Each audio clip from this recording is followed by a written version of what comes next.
Bonjour à tous, j'espère que vous allez bien. Bienvenue sur ma chaîne YouTube. Avant de commencer la vidéo, je voulais juste m'excuser. Oui, j'ai pas fait de vidéo depuis un moment. J'avais besoin de prendre du temps pour organiser tout le contenu que je voulais vous proposer. Mais je voulais remercier tous ceux qui m'ont rejoint et qui se sont abonnés à mon compte depuis. Ça fait plaisir de voir qu'on est de plus en plus nombreux. Donc je vous remercie. Bon, allez, c'est parti, on va passer à la vidéo du coup. Aujourd'hui, on va parler du règlement des compétitions. J'en suis venue à vous faire cette vidéo tout simplement parce que sur TikTok, j'ai reçu 3 questions. Et en fait, ces 3 questions, afin d'y répondre, il fallait que je parle du règlement et de diverses choses pour en arriver à chaque explication. Donc je me suis dit, autant faire une réponse groupée. On m'a demandé qu'est-ce qu'était un patineur fédéral, quel niveau il fallait avoir pour participer à des compétitions nationales, le contenu de l'après-bronze et pour terminer, on m'a aussi demandé les niveaux en compétition. Avant de commencer, je tiens juste à vous préciser que je vais quand même parler majoritairement du règlement du patinage artistique parce que c'est ma discipline, c'est mon domaine. Maintenant, sachez que je vais de toute façon rester assez globale, vous allez voir au fur et à mesure pourquoi, mais que dans le principe, ça reste relativement assez identique. Alors surtout pour la danse sur glace, le patinage synchronisé, le ballet. Après au niveau du freestyle, là j'avoue que c'est là où je connais le moins, donc je ne sais pas. Mais en tout cas, pour les disciplines les plus connues et qui apparaissent le plus souvent en compétition, ça va être assez identique. Vous allez voir. Je vais commencer par vous expliquer déjà où je trouve toutes les informations dont je vais vous parler aujourd'hui et je vous laisserai aussi quelques petites indications pour les autres disciplines. Comme ça, vous pourrez aller voir les spécificités de votre sport. Donc moi, je vais prendre tous les documents que je vais vous montrer sur le site de la CSNPA et notamment en grande majorité dans la partie règlement et donc ce sera le document Book 2022-2023. Alors, je vais tout d'abord commencer par vous expliquer comment les catégories sont créées. En fait, chaque patineur qui veut participer à une compétition, alors déjà, il doit être licencié dans un club. Ça, c'est vrai que je sais pas si c'est forcément important de le préciser, mais je vous le dis. Vous pouvez pas patiner en loisir et vous inscrire à en loisir en séance publique et venir vous inscrire à une compétition sans être licencié dans un club. Ça, c'est pas possible. Logiquement, c'est connu, mais je préférais vous le préciser. Du coup, ce qu'il faut savoir déjà, c'est que les catégories en compétition sont organisées de la façon suivante. En fait, chaque patineur va être rangé dans une catégorie qui va correspondre à son âge et à son niveau. Pour la partie qui correspond à l'âge, vous allez avoir des noms poussin, novice, minime, junior, etc.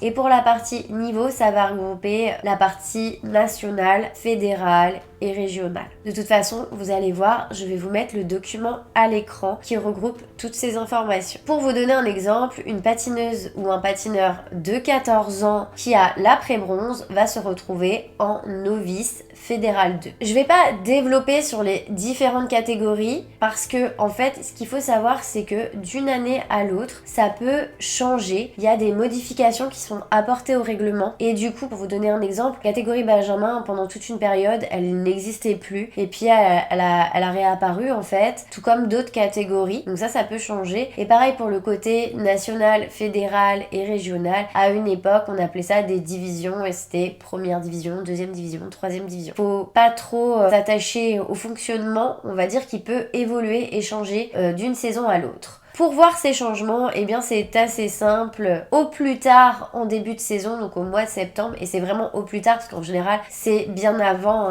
dès l'été, on peut retrouver le book, donc c'est le règlement du patinage en fait des compétitions. Et normalement il est mis à jour avec des modifications. En général c'est assez bien fait parce que les modifications sont en couleur, donc si on connaît bien le règlement, surtout quand on est entraîneur comme moi, en fait on peut voir tout de suite ce qui a été modifié, etc. Parce que bon, c'est quand même un pavé, je vais pas vous mentir, il y a beaucoup de pages. Donc pour en revenir à nos catégories et du coup là on va arriver au contenu de programme. Donc ce qu'il faut savoir, c'est que chaque catégorie est régie par des règles bien définies et un contenu imposé. Donc par exemple dans ces règles on va avoir la durée du temps de votre musique, donc ça peut aller de 2 minutes 30 par exemple jusqu'à 3 minutes, 4 minutes 30. Les règles vont aussi porter sur par exemple le nombre de patineurs maximum durant l'échauffement, la temps de durée de l'échauffement. Ça va aussi, selon les catégories dans lesquelles vous êtes, il y a des patineurs qui n'auront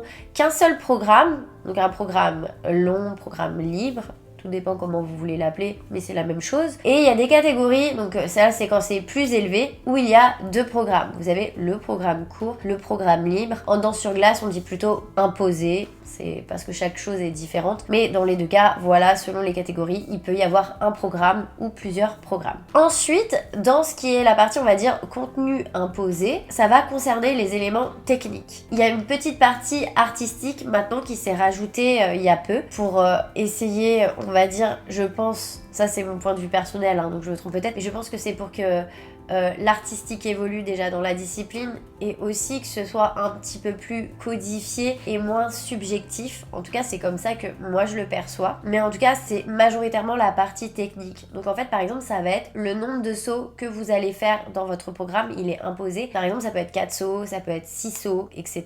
Pareil, le nombre de pirouettes imposé, une séquence de pas imposée, et si on monte en niveau il y a aussi une séquence chorégraphique qui va être imposée. Et par exemple dans les sauts en général, il y a toujours un axel qui doit être exécuté au cours du programme. Et en fait, si on ne respecte pas le nombre imposé, et ben en fait, il y a des déductions qui vont retirer des points à la fin du programme. Ensuite, ce qu'il faut savoir, c'est que chaque élément technique, donc les éléments qui sont imposés, comme je vous l'ai expliqué juste avant, a une valeur. Pour vous donner un exemple, un axel simple va rapporter 1,1 point à la note technique. Alors ça c'est le point de base parce que quand les personnes vont juger, je vais vous l'expliquer un peu après, les juges vont mettre ce qu'on appelle des GOE et du coup si votre axel a été bien réussi, on va pouvoir lui rajouter des coefficients supplémentaires, et s'il a été mal exécuté, pareil, il va y avoir des coefficients négatifs, et si vous êtes carrément tombé, et bien là vous avez carrément des points de déduction. Il y a un document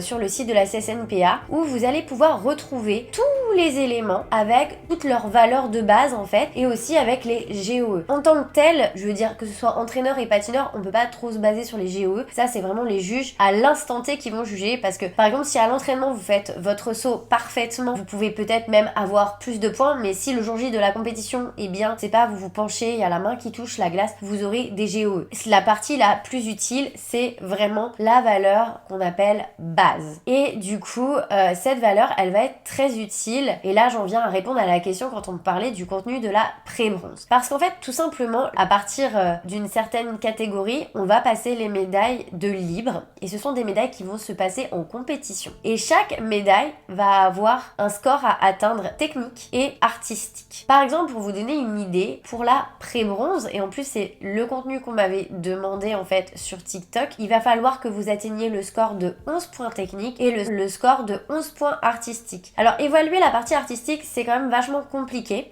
Après, moi je sais qu'en tant qu'entraîneur, j'ai jamais eu ce problème. Mes élèves avaient toujours largement plus de points artistiques. Voilà, puis en plus là ils mettent des petits ajouts dans le règlement, donc en théorie pour moi c'est pas très compliqué à atteindre, mais après c'est un point de vue personnel, hein. Par contre pour la partie technique, là on peut compter. Et je vais vous mettre à l'image un document que j'ai fait où je vous ai mis plusieurs contenus de programme avec leurs valeurs en face et du coup le score à atteindre. Et c'est là où en fait avoir le document base va énormément vous aider si vous visez des médailles de libre que vous allez passer en compétition, pour pouvoir préparer un programme et présenter un programme lors de la compétition qui techniquement, si vous réussissez tout proprement, pourra atteindre le niveau de la médaille que vous visiez. Ce qu'il faut savoir aussi, c'est qu'il y a des niveaux. Donc dans les sauts, on les voit pas vraiment en fait. Les niveaux, ça va être le fait de faire un tour, 2 tours, 3 tours, etc. Par contre, au niveau des pirouettes, du pas, vous allez avoir aussi des niveaux. On a niveau 1, niveau 2, niveau 3, niveau 4. Et selon chaque niveau, il va falloir faire des choses des spécificités bien précises pour pouvoir les atteindre. Pareil, dans le document, vous allez avoir en fait les valeurs de points en fonction des niveaux. Alors après là, je vais pas développer parce que la vidéo elle serait vraiment beaucoup trop longue pour vous dire quel niveau il faut faire pour avoir un niveau 2, un niveau 3, un niveau 4, pour les pirouettes, pour les pas. Par contre, si on a que ça intéresse, je peux faire des vidéos spécifiques par exemple sur les pirouettes pour atteindre tel niveau, sur les séquences de pas pour vous expliquer en fait comment faire pour avoir des niveaux en fait. Donc du coup, quand vous aurez réussi à atteindre le score que vous aviez visé pour avoir votre médaille et que du coup vous avez votre médaille, eh bien vous pourrez passer aux catégories du dessus jusqu'à arriver à la catégorie la plus haute qui correspond à votre âge. Je vais terminer par un bref point sur le système de notation et s'il y en a que ça intéresse, je pourrais faire une vidéo un peu plus complète parce que je me dis que ça apportera quelques précisions à ce que je vous ai expliqué juste avant. En fait, vous allez avoir deux groupes de personnes qui vont constituer le jury. Donc en fait, on va avoir les spécialistes et les contrôleurs techniques d'un côté qui vont avoir une fonction bien précise et cette fonction, ce sera de valider vos éléments, c'est-à-dire que quand ils voient un Axel, eh bien ils vont noter Axel.